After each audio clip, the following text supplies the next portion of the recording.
sortie. Serge?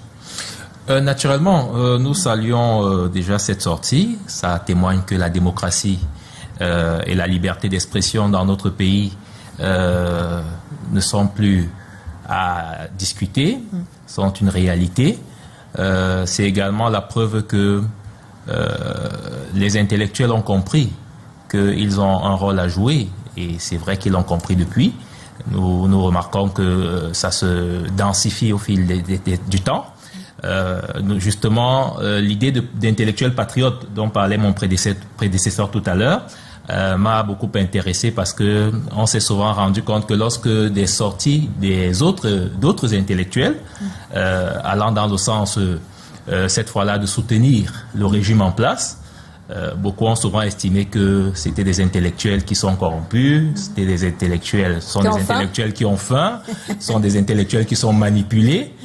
Il faudrait bien aussi qu'on comprenne que la société plurielle qu'a bien voulu nous léguer le président de la République, Paul Biya, voudrait qu'on respecte la position des uns et des autres. Autant on est patriote, ou on serait patriote parce qu'on appelle à un bloc de l'opposition pour mieux affronter le candidat du RDPC, autant ceux des intellectuels qui pensent également que le candidat du RDPC est encore l'homme de la situation et qu'il peut encore apporter au Cameroun beaucoup de choses, que ces intellectuels soient également respectés dans leur position. Ensuite, pour revenir à votre préoccupation, il faut quand même faire observer que nos RDPC, on s'interroge sur la capacité à ce moment précis, à quelques jours de l'élection présidentielle, de l'opposition à se mettre ensemble.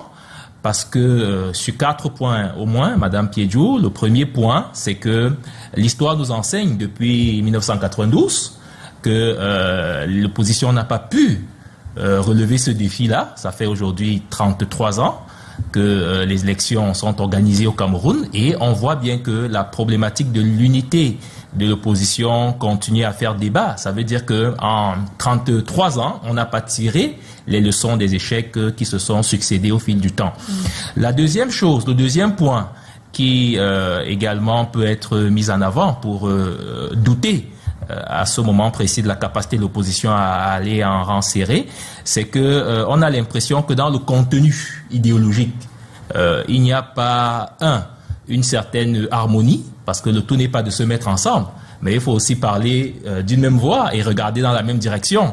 Or, lorsque vous regardez les offres politiques de notre opposition, vous voyez bien qu'il y a des divergences.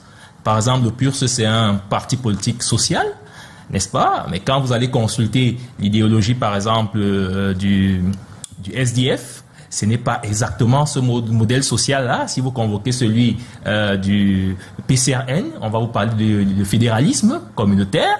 Et si vous allez maintenant au niveau du MRC ou d'autres partis, vous allez trouver d'autres offres. Donc, fédérer cela en peu de temps sera un peu difficile, même si on adviendrait à se mettre ensemble en disant, OK, on va désigner tel. Comment vont donc cette capacité à fédérer les offres politiques en orientant les Camerounais vers un programme qui est assez homogène? Ça sera un peu compliqué au regard du temps qui nous reste. Et ensuite, l'autre difficulté, dans le même ordre d'idée, c'est que justement cette opposition a de la peine à pouvoir proposer, n'est-ce pas, aux Camerounais quelque chose d'autre que la contestation, et dans certains cas la diabolisation du candidat du RDPC. C'est-à-dire que le slogan « Biya must go » semble être resté, n'est-ce pas, l'arme fatale de la plupart des opposants, sans qu'on ne voie derrière une proposition concrète allant dans le sens de la transformation de la société camerounaise, un véritable nouveau contrat social dont les Camerounais attendent de cette opposition-là. Enfin, il faut également noter justement le fait que c'est une opposition qui a pour adversaire elle-même d'abord. Parce que lorsque vous voyez par exemple la candidature de M. Kamto, qui a été rejeté. On ne parle pas des gens qui ne sont pas ici. Ah d'accord, qui ne sont pas ici. Ok, d'accord.